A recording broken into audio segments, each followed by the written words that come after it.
சராசரியாக ஒரு மனிதனுக்கு இருக்க வேண்டிய நாடி துடிப்பு நிமிடத்திற்கு 72.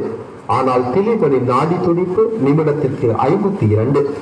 ஒரு மனிதனுக்கு இருக்க வேண்டிய சாதாரண இரத்த அழுத்த அளவு 120க்கு 80. ஆனால் திலீபனின் இரத்த அழுத்த அளவு 80க்கு 50. அந்த நிலையிலும் கூட திலீபன் பேசுகிறார். தன் அனைத்து சக்திகளையும் திரட்டி அவன் பேசிய நான் இறப்பது நிச்சயம், அப்படி இறந்ததும் வானத்தில் இருந்து என் தோழர்களுடன் சேர்ந்து நமது லட்சியத்திற்காக உழைப்பேன் என்ற வார்த்தைகளை கேட்ட மக்கள் அனைவரும் ஓவென்று அழுகிறார்கள். ஒரு அண்ணனை இலக்கு காத்திருக்கும் மாணவ மாணவியர் கண்களில் நீர் ததும்ப சிலையாக்கி வைக்கிறார்கள். ஆனால் திலீபனின் இரத்த அழுத்த அளவு 80க்கு 50.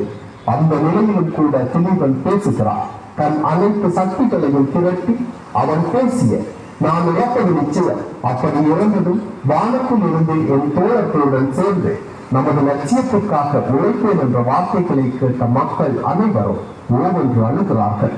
ஒரு அண்ணனை இழக்க காத்திருக்கும் மாணவ மாணவியர் கண்களில் நீர் ததும்ப சிலையாக்கி வைக்கிறார்கள். கண்ணீர் பாதி கனத்த மௌனம் மீதியென அந்த நாள் நிறைவுக்கு வருகிறது. இப்படியாக 11வது நாளும் வந்து விடுகிறது. திலீபனின் உடல்நிலை அனுமானிக்க முடியாத அளவு பலமிழந்து போயிருக்கிறது. உயிருடன் இருக்கிறாரா என்பதை வலிந்து உறுதிப்படுத்திய பின்னர் அவர் கோமா நிலைக்கு சென்று கொண்டிருப்பது தெரியவர அவர் வேறு ஒரு கட்டிலுக்கு மாற்றப்படுகிறார். ஒளிபெருக்கியில் திலீபனுக்கு மிகவும் பிடித்த ஓ மரணித்த வீரனே உன் ஆயுதங்களை எனக்குத்தா பாடல் ஒழித்துக் கொண்டிருக்கிறது. பகலை தின்று மெல்ல வெளிவரும் கொண்ட கனத்த இரவின் மேல் மிகப்பெரிய ஒரு துயர போர்வை போர்த்தப்பட்டிருப்பது அனைவரது கண்களுக்கும் அப்பட்டமாக தெரிகிறது. கடைசியாக இந்த காலை புலரக்கூடாது என தமிழீழ மண் எதிர்பார்த்ததோ, எந்த அறிவித்தல் கேட்கப்படக்கூடாது என தமிழீழ மக்கள் எதிர்பார்த்தார்களோ அந்த விடியலும் அறிவித்தலும் வந்தே விட்டன.